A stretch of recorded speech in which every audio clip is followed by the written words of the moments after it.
Petugas haji kembali menemukan barang-barang tak lazim dalam koper jamaah Indonesia, mulai dari alat pancing, surat tanah, hingga batu kerikil untuk lempar jumroh. Ada pula yang membawa penanak nasi dan pemanas air. Tak hanya itu saja, beberapa koper jemaah haji juga dibongkar karena membawa rokok dengan jumlah melebihi ketetapan. Tak hanya melanggar aturan penerbangan, barang-barang ini juga menimbulkan resiko keamanan dan ketertiban selama ibadah haji.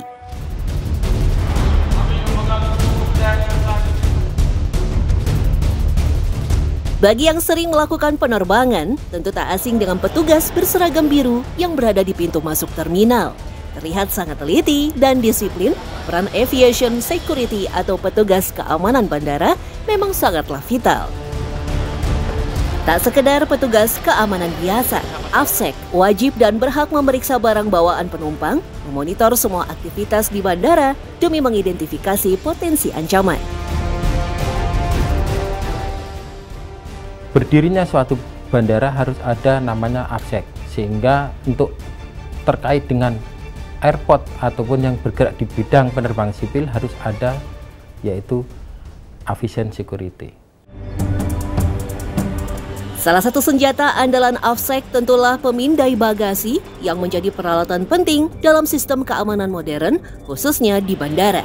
Pemindai menghasilkan gambar isi bagasi dengan melewatkan sinar X ke dalamnya, lalu menghasilkan gambar berkode warna pada monitor untuk dianalisis oleh petugas keamanan. Memahami warna pada pemindai sangat penting untuk mengidentifikasi potensi ancaman secara efektif.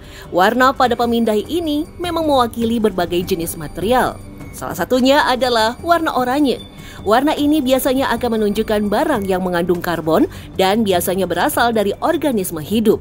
Sementara warna biru yang ditampilkan pada layar biasanya merupakan bahan yang terbuat dari mineral atau logam, baik dari laptop, kamera, perhiasan, dan berbagai macam barang dari kaca. Sedangkan warna hijau biasanya adalah pantulan dari bahan-bahan logam yang lebih ringan ataupun campuran dari bahan organik dan anorganik.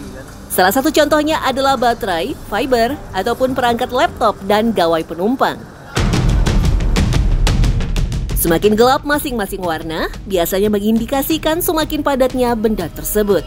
Meski begitu, petugas harus tetap memeriksa benda ketika mendapati bentuk yang tidak biasa atau mencurigakan. Karena itulah, beberapa benda yang bahkan menempel dengan penumpang seperti ikat pinggang wajib dilepaskan untuk ikut di-scan di dalam pemindai. Itu pernah terjadi loh Mbak. Di ikat pinggang tersebut kepalanya akhirnya mengandung pisau. Ada pisau yang tersambung di dalam ikat pinggang tersebut. Kemudian jam tangan. Kita pernah mendapatkan jam tangan yang sudah dimodifikasi, sudah ada mengandung pisau di dalamnya. Dan disembunyikan bahan-bahan yang tidak diinginkan di dalam jam tersebut. Ya, jadi bahan kecil pun kita berusaha untuk mendeteksi hal-hal yang tidak diinginkan terangkut ke dalam pesawat udara. Bandara internasional biasanya memakai pemindai bagasi yang canggih sehingga bisa menembus berbagai barang yang tertumpuk di dalam tas. Hal itu memungkinkan petugas melihat benda terlarang yang disembunyikan dalam tumpukan kain ataupun dibungkus dengan rapat. Dari narkoba sampai hewan peliharaan ataupun yang terlarang. Pengalaman kami yang luar biasa, unik, yaitu pernah menangkap narkotika. Ya, kemudian juga hewan-hewan dilindungi seperti ular atau kera yang dicoba disembunyikan di tubuh tadi. Makanya kita harus pemeriksaan tubuh, dia melilitkan ular di tubuhnya. Bahkan anak kera itu ditaruh di tubuhnya, dililit. Makanya kita harus periksa seluruh tubuhnya tadi itu.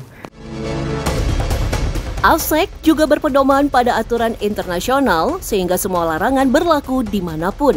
Salah satunya pengisi daya atau power bank yang punya batasan 20.000 mAh. Meski terlihat remeh, semua jenis baterai litium punya resiko bahaya yang tak main-main. Kita pernah mendapati di pesawat udara, power banknya panas dan kemudian terbakar. Nah, akhirnya karena mengandung baterai litium ya, dia sulit untuk dipadamkan.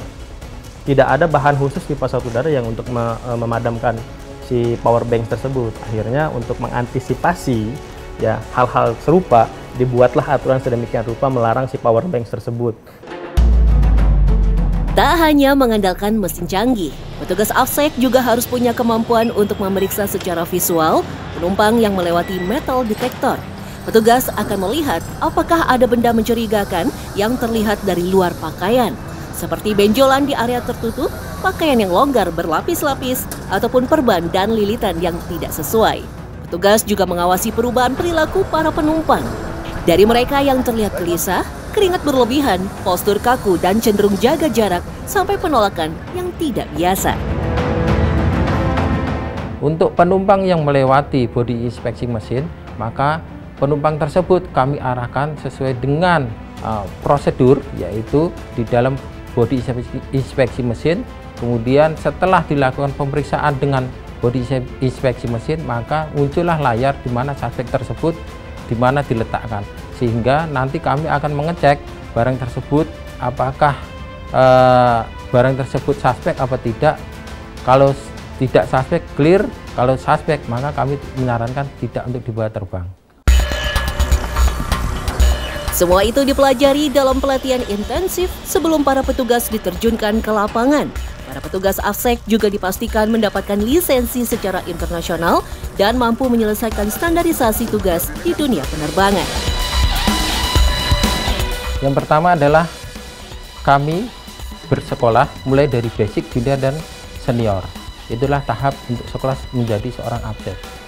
Di dalam sekolah tersebut ada namanya pelajaran terhadap profiling. Kemudian kami mempelajari gerak-geriknya dan semuanya di pelajaran tersebut. Setelah itu, di dalam pelaksanaan sekolah tersebut di junior, maka ada namanya pemeriksaan dengan mesin X-ray, sehingga dalam tampilan mesin X-ray kami bisa mengerti barang-barang yang dilarang terkait dengan penerbangan. Di Bandara Soekarno-Hatta sendiri ada 3.000 lebih petugas yang dibagi dalam 2 shift penjagaan. Kapanpun bandara beroperasi, di situ pula petugas AFSEC wajib menjadi garda terdepan pemeriksaan.